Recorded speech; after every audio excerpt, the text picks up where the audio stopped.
A paz de Cristo Jesus a todos vocês. Eu sou Fernando Aquino e estou aqui novamente para o nosso Me Edificando à Luz da Bíblia.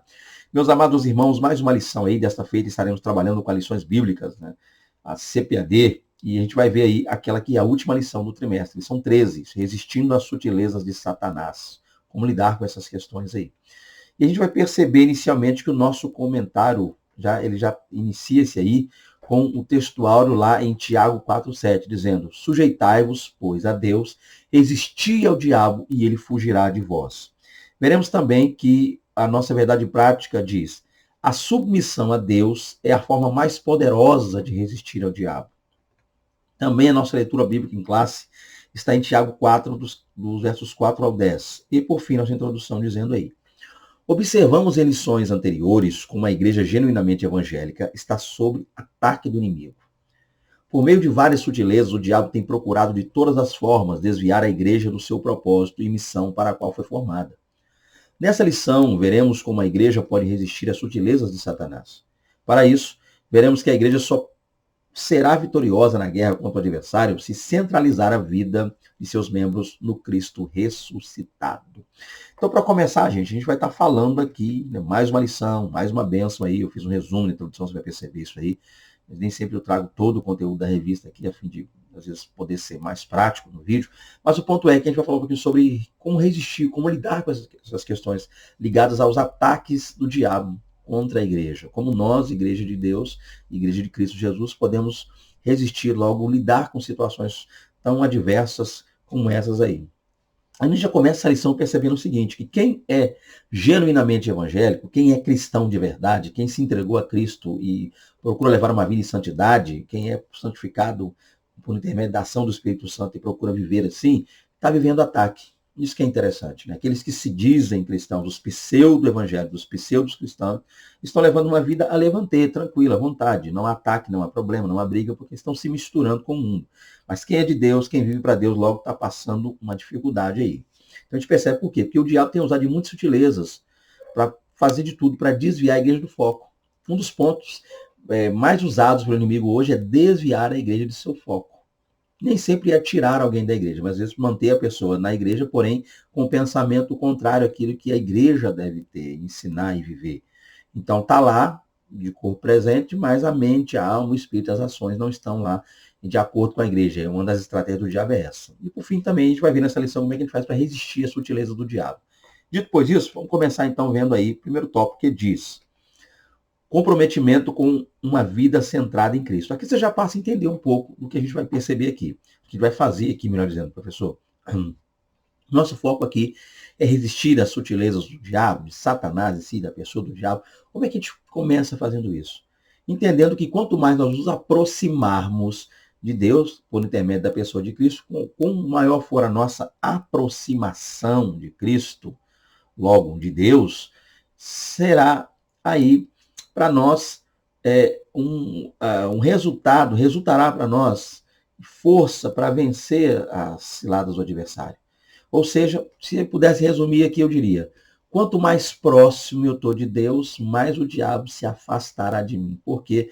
Porque na tentativa de se aproximar de mim, ele perceberá logo que eu estou em Cristo, que Deus está comigo, e o diabo não encontrará brecha. Ele vai procurar, ele vai tentar achar uma brecha, mas não vai achar.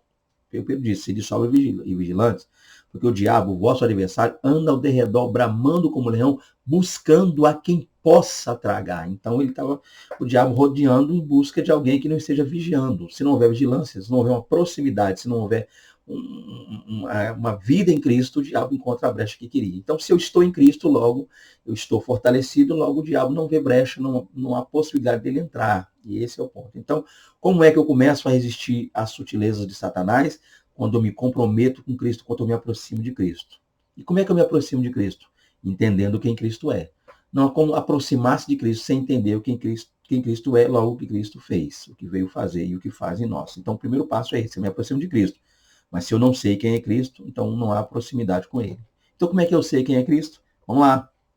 Primeiro, eu preciso saber que Cristo é o meu Salvador. Escrevendo à igreja de Corinto, o apóstolo Paulo disse: porque nada me propus saber entre vós, senão a Jesus Cristo. Cristo era o centro da mensagem de Paulo.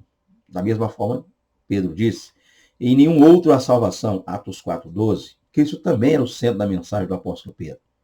Cristo era o centro da mensagem apostólica de todos os cristãos. E descendo Filipe e a cidade de Samaria, lhes pregava Cristo. As escrituras são bem claras. Não há outro Salvador fora de Jesus Cristo. Não há exceções. Quando um cristão ou igreja esfria ou se afasta da fé, Cristo é logo tirado do centro. Outras formas de culto, filosofias, ideologias passam a ganhar espaço quando Cristo deixa de ser o centro da vida. Então, começando aqui, gente, como é que eu resisto às sutilezas do diabo quando eu me aproximo de Deus? Quando é que eu me aproximo de Deus? Cristo é o caminho, a verdade e a vida, e ninguém vê ao Pai senão por mim, ele diz. Então, só dá para me aproximar, só a aproximação real e plena, concreta de Deus, por intermédio da pessoa de Cristo. Então, eu me achego a Cristo, logo eu estou em Deus. Esse é o ponto. Só que tem um detalhe, como é que eu me achego a Cristo? Eu só posso me achegar a Cristo sabendo quem ele é, quem Cristo é. Cristo é, em primeiro lugar, o meu Salvador, o seu Salvador, o nosso Salvador. Para resistir o diabo, eu preciso saber que Cristo é o meu Salvador. E a gente vê aqui exemplos dados na lição, né? Onde mensagens foram faladas, pregadas. Paulo mesmo disse para Corinto, a igreja que vivia um problema terrível, que é facções, um só, não, muitos problemas. Capítulos 1 ao 4, facções. 5, um caso lá onde um cidadão tinha um caso de adultério lá com a madrasta. 6, irmãos levando problema para a justiça, para se resolver e julgar fora dos tribunais lá de Corinto e problemas da igreja interna sendo julgados fora. 7, problemas ligados a questões relacionadas a litígio, ou seja, no que tange também essa questão ligada a casamento, a noivado e todo esse processo. Então, problemas relacionados à questão solteiros, casados e viúvos, capítulo 7. Capítulo 8, comida sacrificada a ídolo, o que fazer para lidar com isso? Capítulo 9, Paulo mostra que ele abdicou de muita coisa. Ele, mesmo tendo direito, ele abriu mão. Então, quem achava ter direito de comer essa comida, podia seguir o exemplo de Paulo, no capítulo 9, que abriu mão de tudo, tá? Até de questões financeiras para poder fazer a obra. Capítulo 10, Paulo falou mal, os males que isso causa para quem ali continuasse fazendo, porque o meu comer essa carne sacrificada a ídolo poderia fazer outra pessoa cair, pecar, falhar, errar. Capítulo 11, problemas ligados à ceia do Senhor, a festa ágape e também logo a questão ligada ali ao véu, o uso do véu. Mulheres estavam deixando de usar o véu na igreja, por conseguinte, já não estavam também mais usando em casa, sendo o véu uma parte do vestuário que representava a submissão da mulher ao marido, ao pai, dentro de casa. Então, esse problema, Paulo lidou com tudo isso aí, em 12, 13, para ser mais exato. A igreja de Corinto tinha muito problema. E, porém, Paulo escreve para essa igreja que ele, quando esteve lá, não foi pregando sabedoria, conhecimento humano, nada disso. Ele se propôs a falar único e tão somente de Cristo. Cristo era o centro, o Salvador. Então a igreja não foi salva por Paulo. Embora Paulo tenha sido seu fundador, Atos 18, a igreja foi salva por Cristo. Isso que Paulo queria mostrar. E a mesma coisa Pedro dizia, não há outro, não há salvação. Não há modo de salvar, não há meio de salvar senão por Cristo. A salvação está em Cristo, vem de Cristo. Outra coisa também que Pedro agora está citando. Por fim, temos Filipe, o exemplo da lição, que foi para a perseguição terrível, e lá em Jerusalém, em Atos 8, Filipe tem que ir para Samaria. Em Samaria, ele prega o evangelho, ele prega Cristo Jesus, e toda a cidade, por assim dizer, é salva. Que coisa maravilhosa. Tá? Então, o ponto é isso aqui, é isso que a gente precisa entender. Professor, nunca perco o foco. O foco é, estou lutando contra as ciladas do adversário. Estou lidando com essa situação difícil. O que fazer? Primeira instância, em primeiro lugar, eu me aproximo de Deus, eu me achego a Deus. E como é que eu me achego a Deus? Só por Cristo. Mas como é que eu tenho esse contato com Cristo? Sabendo quem Ele é. E quem Ele é? O meu Salvador. Em primeira instância. Em primeiro lugar, meu Salvador. Ele que me salva. Não há outro Salvador fora de Jesus Cristo. Tem que entender isso, tá? Não há exceções, não tem jeito. Ele disse, ninguém vem ao Pai. Então ninguém mesmo vem ao Pai, senão por mim, ou seja, Cristo, só Cristo. E quando o cristão está frio, está fraco, já tem Cristo, mas está frio, está fraco, o que está acontecendo com esse cristão? Essa fraqueza é o quê? É só o apego ao mundo? Não. É esse cristão tirando Cristo da vida dele. O afastamento de Cristo é quem me esfria. Então, e se eu afastei Cristo de mim, logo filosofias, ideologia, coisas ruins estão ganhando espaço, vão entrando. Então, o espaço que até então era só de Cristo na minha vida pertencia ao Pai, ao Filho e ao Espírito Santo, agora pertencem a filosofias, a outras coisas. Então, em primeiro lugar, você que me assiste aí, professor ou não, de EBD ou não, você que me assiste, quer resistir às sutilezas do adversário, entenda primeiro, se achega a Deus, porque o diabo não tem lugar, o diabo não vai achar brecha para entrar, porque está em Deus. Mas como é que eu me achego a Deus? Por intermédio de Cristo. Mas como é que eu me achego a Cristo? Sabendo quem Cristo é. E quem Cristo é? Em primeira instância, Cristo é o meu, o seu, o nosso Salvador. Continuando aqui, Cristo, o Senhor. Então, aquele que é Salvador é só Salvador? Não, ele também é Senhor. Vamos ver isso aqui. Se por um lado a igreja não deve esquecer-se de proclamar-se Cristo como o único Salvador, então Cristo não é Salvador, ele é o único Salvador. Por outro, jamais deve esquecer de que ele é o único Senhor. Então vamos lá, Cristo é o meu Salvador, sim, mas ser salvo por Cristo e não viver como salvo, não tê-lo, não adianta. Então o que é viver como salvo? Ser salvo é entregar-me a Cristo. Mas o que é viver como salvo? É viver uma vida na qual Cristo é o meu Senhor, é o centro de tudo. Então ele não é só o meu Salvador, o seu Salvador. Ele é o nosso Senhor. Esse é o ponto. Deixa eu ler mais aqui para fazer uma aplicação. A falta de reconhecer o senhorio de Cristo é a causa do fracasso na fé de muitos cristãos. A sutileza do diabo está no fato de dizer que você pode viver uma coisa sem outra. Ou seja, né, vamos falar agora. Em outras palavras, você pode ser salvo independentemente da forma ou maneira com que vive. Então, para começar, já descobri, já sei, pronto, Cristo é o meu Salvador. Mas ele é só o meu Salvador? Meu único Salvador? Não, ele também é o meu Senhor. Glória a Deus, Cristo é o seu Salvador, logo também o seu Senhor. O único Senhor, o único Salvador. E tem pessoas que querem levar uma vida assim, a levantei à vontade, tranquilo, achando que Cristo não lhes governa, não lhes manda, fazem o que querem, vivem como querem, prestam culto o que querem, adoram da forma que querem, vestem-se como querem, falam o que querem. Este é o problema. Cristo não é só o nosso Salvador, Cristo também é o nosso Senhor. Ele é o nosso único Salvador, logo o único Senhor. Se eu entender essas duas coisas aqui, que Cristo é Salvador e Senhor, pronto, aí eu cheguei a Cristo. Eu vivo, cheguei nele como Salvador. Ele veio a mim, eu fui a ele Salvador. Agora que eu estou nele, ele é meu Senhor. Eu vivo para ele, por intermédio dele. Levo uma vida nele. O que me salvou é agora o meu Senhor. Aí fica tranquilo. E o que o diabo tenta fazer com pessoas nesse sentido aí? Para tentar apagar isso da mente das pessoas? É dizer, não. É dizer que a pessoa, a sutileza do diabo nesse quesito aqui, é dizer que a pessoa pode viver uma coisa sem outra. Ou seja, pode ter Cristo como Salvador, porém não precisa ter Cristo como Senhor. Aqui está o erro. Crasso, terrível. Em outras palavras, é o que o diabo quer dizer, que você pode ser salvo independentemente da forma, maneira que vive. Não é assim. Não. Tá? Não é assim, não. Uma vez salvo, salvo para sempre, eu faço o que eu quero, vivo como eu quiser. Não.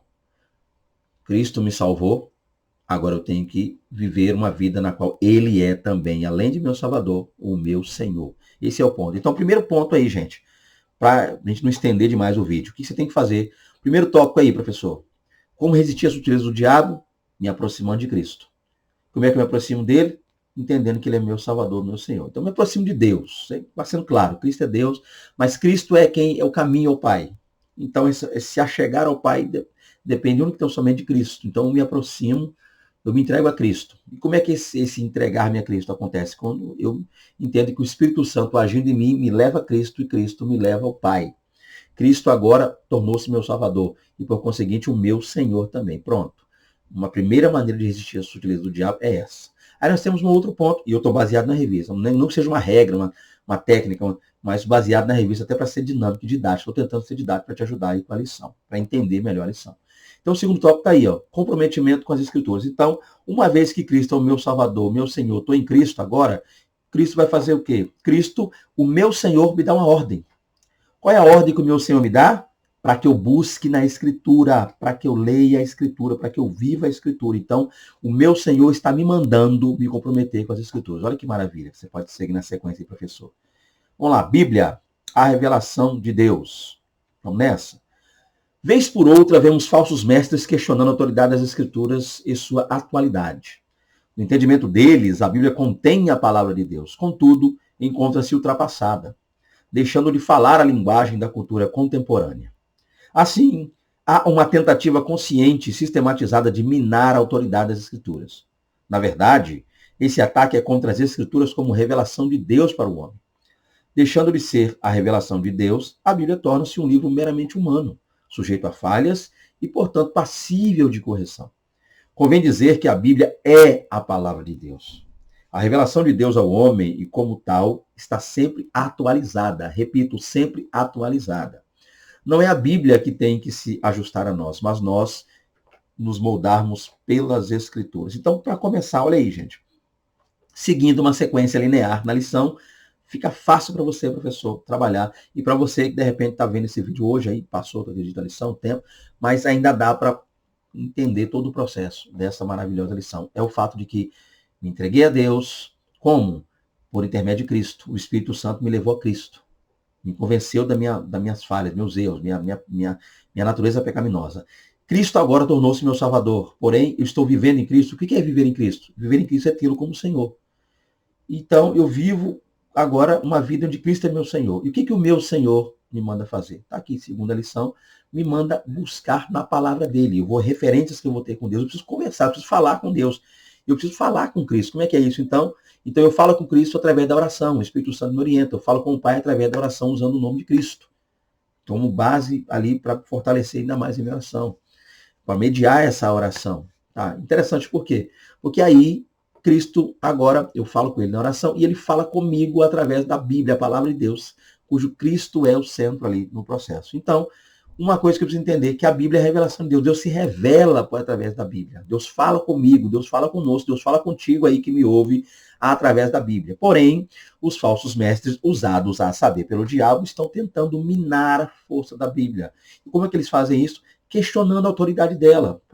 Não, a Bíblia é realmente a palavra de Deus ou a Bíblia só contém a palavra de Deus? E nós entendemos que a Bíblia é a palavra de Deus, genuinamente a palavra de Deus. Outra coisa que ele diz, a Bíblia está ultrapassada, porque ela não se adequa à cultura atual, à atual conjuntura. A cultura foi passando com o tempo, as coisas estão se atualizando, se moldando, a Bíblia parece que ficou para trás. Esquecendo-se eles, ou fingindo esquecer, claro, eu diria, que a Bíblia é mais atual do que o jornal que vai sair amanhã cedo.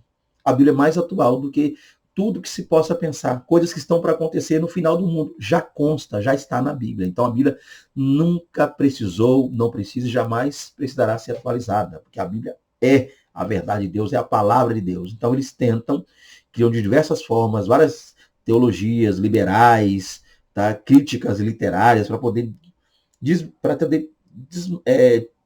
vamos dizer assim, pode dizer, minar, enfraquecer, melhor dizendo, seria a palavra que eu estava falando, para tentar enfraquecer a autoridade da Bíblia. Coisa esta que não acontece. Por quê? Porque na visão deles é o seguinte, se eles conseguirem fazer a Bíblia deixar de ser a revelação de Deus, ela vai tornar-se um livro humano. Então ela vai perder o seu valor, ela vai deixar de ser a palavra de Deus. E se ela se torna um livro humano, fica sujeita a falhas. Então ela pode ser corrigida. Então eles querem fazer o quê? Para aqueles que têm a Bíblia como regra de fé e prática, que são os cristãos, eles querem botar coisa na mente do cristão para mostrar ao cristão, e aquele cristão já que não vigia, que a Bíblia precisa ser corrigida, e aí dá uma nova roupagem para a Bíblia, que é um erro. Então, a Bíblia é a revelação de Deus para o homem e não precisa ser atualizada. Ela é atual. Essa é a grande e gloriosa verdade, ok? Tá? Nós é quem temos que nos ajustar. Então, a Bíblia não precisa se adaptar a mim, Fernando Aquino. Eu é quem me ajusto. É quem me adapto. Eu é quem me coloco ali na posição que Deus quer. Continuando aqui, vamos lá. Mais um processo para nós lermos aqui. Bíblia, regra de fé e conduta. Vamos ver isso aqui. Quando a Bíblia deixa de ser a revelação de Deus para nós, então ela também deixa de ser a nossa regra de conduta e fé. Uma igreja genuinamente evangélica precisa se conscientizar de que as Escrituras são a fonte dos valores ético-morais e espirituais que devem nortear a vida do cristão. Se não fosse a mediação das Escrituras, o cristão se encontraria desnorteado em sua caminhada. Como saberíamos, por exemplo, dos malefícios da idolatria, se as Sagradas Escrituras não nos orientassem sobre ele? Da mesma forma, como saberíamos que o adultério, o divórcio, a ideologia de gênero e etc. são práticas danosas que corroem e destroem o modelo da família idealizado por Deus? por Deus. Somente por intermédio da Bíblia temos orientações seguras e precisas sobre isso. Outra coisa interessante, gente, nós entendemos o quê? Vimos lá, ó, aqui, ó, passando. A Bíblia é a revelação de Deus. Deus se revela por intermédio da Bíblia a nós. Deus usa a Bíblia para falar conosco. Ele se revela. Isso é maravilhoso. Outra coisa, além de Deus usar a Bíblia para se revelar a nós, se fazer conhecer por intermédio da mesma, tá? Trabalhar a nossa fé, também é na Bíblia, na palavra de Deus, que está toda a nossa forma de conduta, a nossa regra de fé. A gente se baseia, amém, no que a Bíblia nos ensina, logo a gente tem ela como regra de fé, a única regra de fé, inclusive, não há outro livro senão a Bíblia, e também como nos portar. Então a Bíblia fala como é que eu devo adorar a Deus e fala como é que eu devo importar diante da sociedade, como andar diante da sociedade. Então, se ela deixar de ser a revelação de Deus para nós, ou seja, se alguns incautos caírem aí nessa esparrela do diabo e pensarem que a Bíblia deixou de ser a regra de fé, então a gente também não vai ter como se conduzir. Se nós não cremos no que a Bíblia nos ensina, como é que nós vamos nos portar nesse mundo? Olha, então essa é uma estratégia do diabo. Tá? Então uma igreja que é genuinamente evangélica, aí, ó, de verdade, ela tem que entender o seguinte: tudo que norteia a vida do cristão está na Bíblia. A Bíblia é quem norteia a conduta do cristão. Tá? Por quê? A gente pensa assim, se não fosse a Bíblia, como é que nós viveríamos se não fosse a Bíblia? Como é que nós saberíamos o que é correto ou errado se não fosse a Bíblia? Aí estão uns exemplos citados aqui. Como é que a gente ia saber o mal que a idolatria traz para a gente? É a Bíblia que nos mostra isso. Como é que nós saberíamos que o adultério é um erro, é uma falha, é uma anomalia no processo de Deus, para com o casamento, o divórcio também é a mesma coisa, segue igual. A ideologia de gênero, ou seja, é a Bíblia que nos mostra que Deus criou Adão e Eva, logo macho e fêmea os criou, e esse é o desejo de Deus. E que tudo que passa disso, tudo que é contrário a isso, toda a união, toda a ação que é na área homoafetiva é uma anomalia, logo é uma, por assim dizer, é algo contrário à fé, ao contrário à Bíblia. Então a Bíblia é que nos ensina que tudo isso é errado. É uma deturpação, essas coisas são deturpações da verdade. Então, nós precisamos entender o seguinte: somente por intermédio da Bíblia é que nós temos essa orientação segura. E tá aí, ó, e precisa sobre isso. Então, esse é o ponto, gente. Tá? A Bíblia. Então, você quer resistir o diabo? Entenda que Deus se revela a você por intermédio da Bíblia. Você quer resistir o diabo? Tenha a Bíblia como regra de fé. Creia na Bíblia. Creia no poder da palavra de Deus. Você quer resistir o diabo? Viva como a Bíblia manda você viver e evite fazer as coisas que a Bíblia manda você evitar, logo manda não fazer, ok? Esse é o ponto. Continuando aqui, nós temos o terceiro tópico. Comprometidos com uma vida cheia do Espírito. O que é isso aí, vida cheia do Espírito? Como se comprometer com esse processo? Vamos entender. Ainda dentro do tema, resistindo às sutilezas de Satanás, uma vida cheia do Espírito também afasta o diabo. Isso que é interessante. Como? Vamos ver. O Espírito Santo no plano da redenção. Então, como entender isso? Vamos entender primeiro com o papel do Espírito Santo, a fim de entender como é que a gente lida com essas dificuldades aí. É o Espírito Santo quem conduz o homem a Cristo. O Espírito Santo nos trouxe a Cristo. Contudo, precisa ser dito que o viver em Cristo e na prática dos princípios bíblicos é impossível sem a ajuda do Espírito Santo. O apóstolo Paulo deixou essa lição bem clara quando escreveu os capítulos 6, 7 e 8 de sua carta aos Romanos. Ali, ele mostra que é possível ter consciência do pecado, lutar contra ele e, assim mesmo, continuar subjugado. Olha que coisa interessante. De acordo com o apóstolo, foi por meio da lei do Espírito de vida que o cristão pôde vencer a lei do pecado e da morte. As Escrituras exortam o cristão a andar no Espírito, como única garantia de não satisfazer os desejos carnais. Sem o Espírito Santo é impossível vencer as sutilezas do diabo. Então, outro ponto que é interessante, gente, já vimos lá, essa proximidade com Cristo, entendendo que Ele é Salvador e Senhor, afasta o diabo. A gente consegue resisti-lo.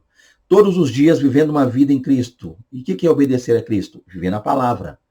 Entendendo que Ele se revela, Deus se revela a nós por intermédio da palavra e que é na palavra que nós temos regras de fé e de prática. Como o que crer, em que crer, como crer e como viver também, de que maneira viver, está na Bíblia, a palavra de Deus.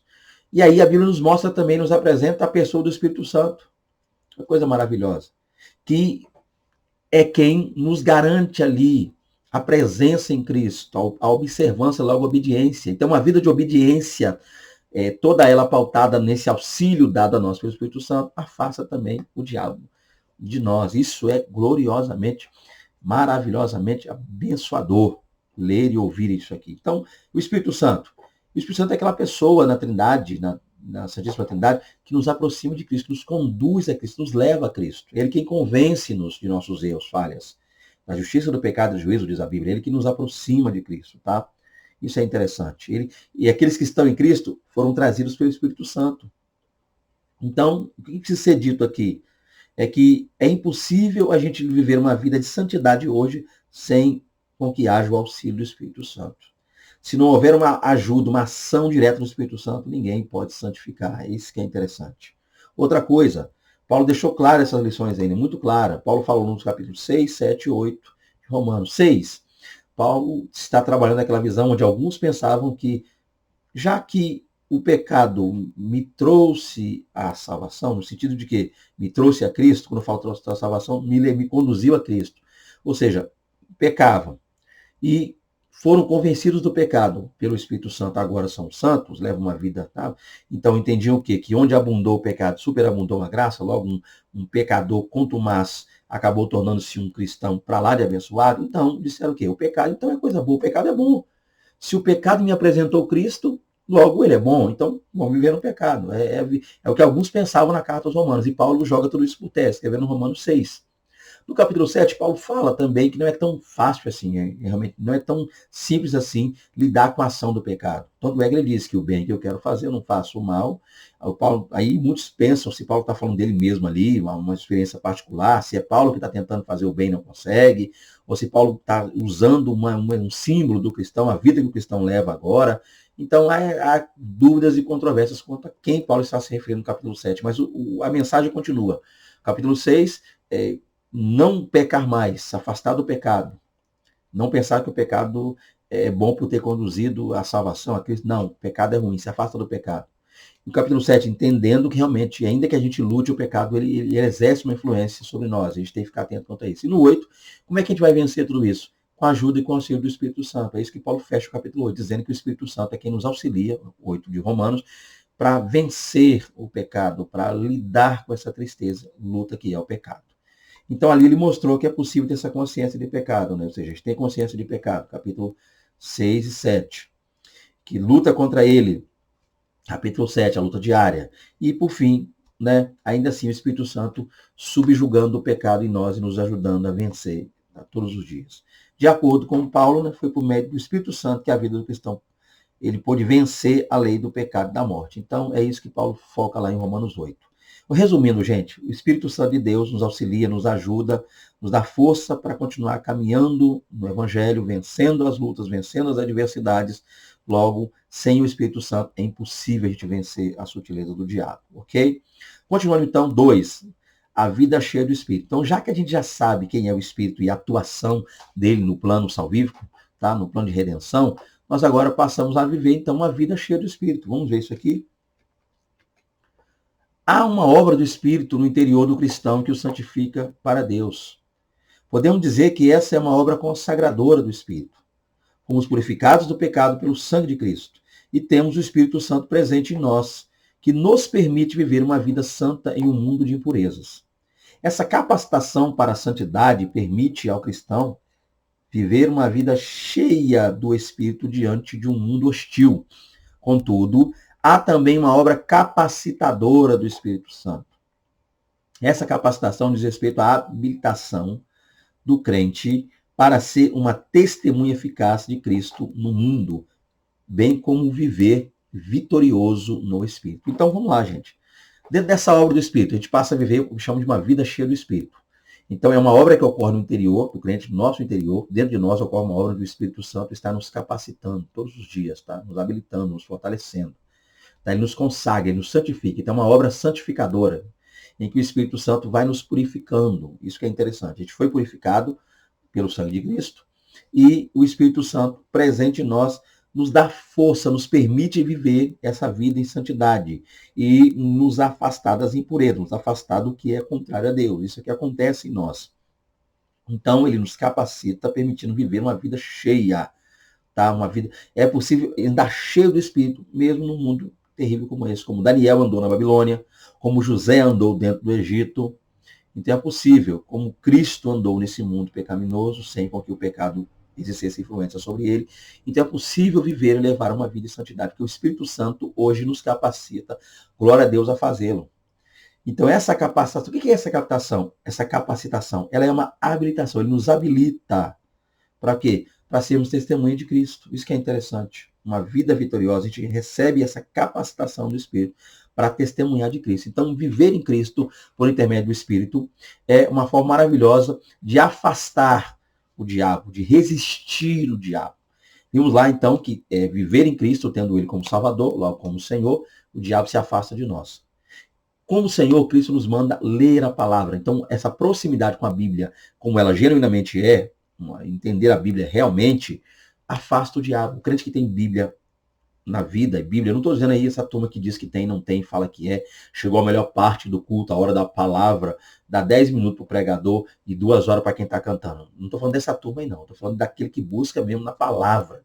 Não só em cultos ali, públicos, mas em casa, lê, medita nela, vive, ama a palavra. Então está capacitado e recebe de Deus a orientação. E ele passa a ter sua fé pautada nesta palavra, que ele medita, lê e vive, e também sua conduta, regra de fé e prática e a conduta. Ele passa a andar, a viver conforme essa palavra. E quem capacita ele para isso? Aí entra a pessoa do Espírito Santo, e o diabo longe, e o Espírito Santo em nós atuando, porque o diabo não vê brecha. Já visto o fato que o Espírito Santo está atuando em nós. E vivemos no Espírito, uma vida cheia dele, uma vida cheia do Espírito. Ok? Esse é o processo. E concluindo aqui, para vencer, a última questão aqui da lição para vencer a sutileza do diabo, seria um comprometimento com a igreja local. Por quê? Por que igreja local? Porque comprometimento com a igreja local, gente, nada mais é do que você botando em prática tudo que você diz viver. É aqui, é ao vivo e a cores, é na igreja que você realmente... Não adianta falar que é na igreja que você mostra que é ou não, quem você é ou deixa de ser. Então a prática toda ela é vista dentro da igreja. Vamos ver isso aqui? Vamos lá. A igreja como o corpo de Cristo. Escrevendo aos Coríntios, o apóstolo Paulo disse: ora, vós sois o corpo de Cristo e seus membros em particular. Nas Escrituras, a igreja ocupa um lugar de relevância ímpar. Fica sempre em destaque a igreja como um corpo, ou seja, uma expressão de sua dimensão coletiva. Nesse sentido, o aspecto local da igreja também fica enfatizado. Na metáfora dita por Paulo, no capítulo 12 de sua primeira carta aos Coríntios, fica evidente que, assim como um membro do corpo humano separado deste perde a sua utilidade, da mesma forma a igreja. É por isso que não existe cristão legítimo fora da esfera da igreja, como o corpo de Cristo. A própria palavra desigrejados torna-se um termo impróprio, uma forma de descrever uma anomalia espiritual. Então, continuando aqui, vamos ver essa questão. Bom, então a gente viu aqui, a princípio, né, alguns pontos interessantes aí de Cristo, a palavra de Deus, o Espírito Santo agindo, atuando, dando-nos força e capacidade para resistir ao diabo. E agora a gente vai fechar falando sobre a igreja, né, como corpo de Cristo. Então, dentro desse processo aqui, gente, como eu havia dito aqui anteriormente, é na igreja que nós, de maneira prática, vivemos essa proximidade com Deus e esse afastamento do pecado, logo, por conseguinte, o diabo. Então, a gente se sujeita, é na igreja que nós realmente nos sujeitamos a Deus, é na igreja que nós resistimos ao diabo e é nela que nós vemos o diabo fugindo de nós. Isso que é interessante. Então, Paulo cita um exemplo maravilhoso, aí, uma metáfora que ele usa do corpo de Cristo para falar a esse respeito da igreja. Tá? Então, a gente percebe que, tanto é que na Bíblia, a igreja tem um papel ímpar, um papel de relevância enorme. Então, nós precisamos entender o seguinte: para vencer as astutas ciladas do diabo, nós precisamos ser igreja, viver em comunhão, estarmos juntos. Paulo usou essa metáfora do corpo.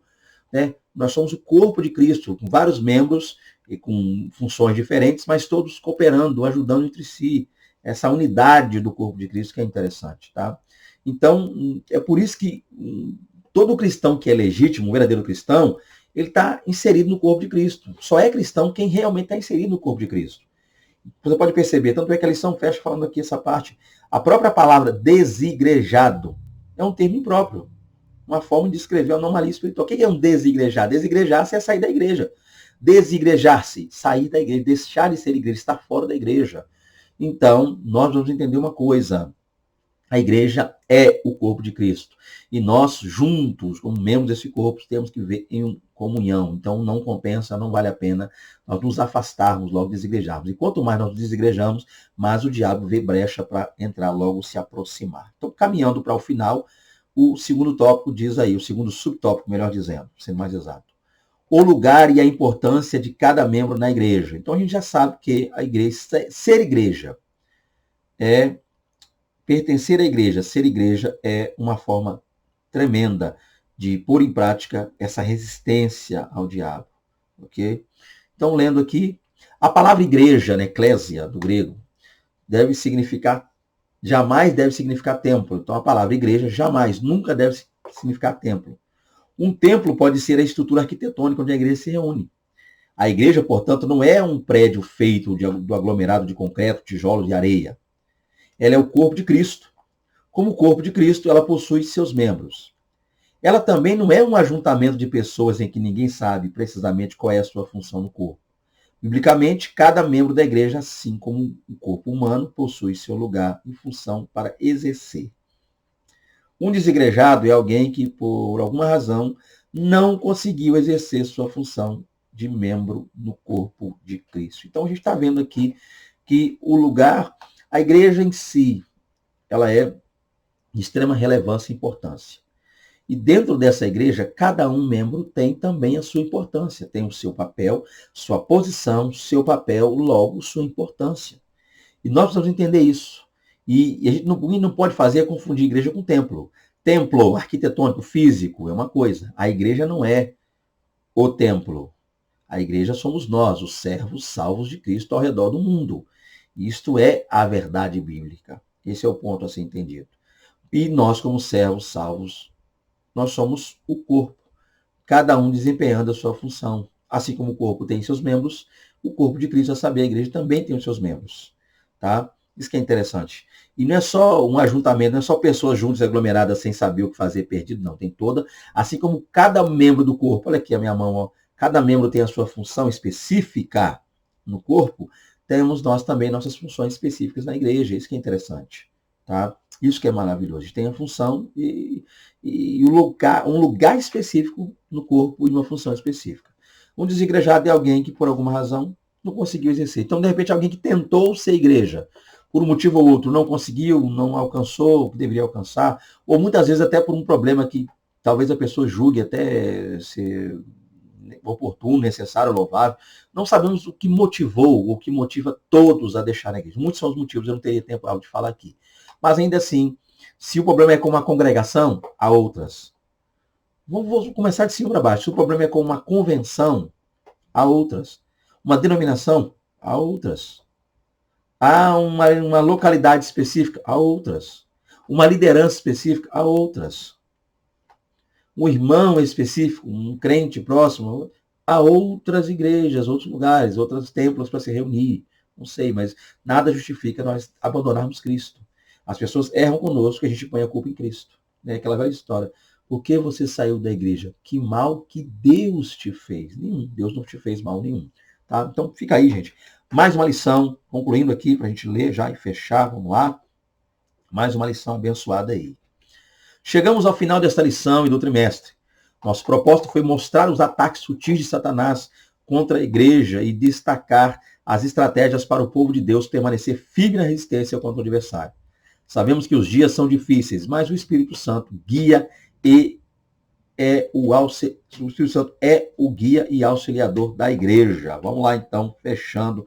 Glória a Deus e aleluia. Está aí, né, nosso contato. Queridos, eu quero agradecer mais uma aula aí. Que Deus e Cristo abençoe, né? Caso não tenha sido pleno aí nas palavras, né? Que os irmãos nos perdoem, estamos aí dentro das nossas limitações, mas estamos aqui para ajudar. Né? Você, professor, sinta-se à vontade, esse canal aqui também é seu, hein?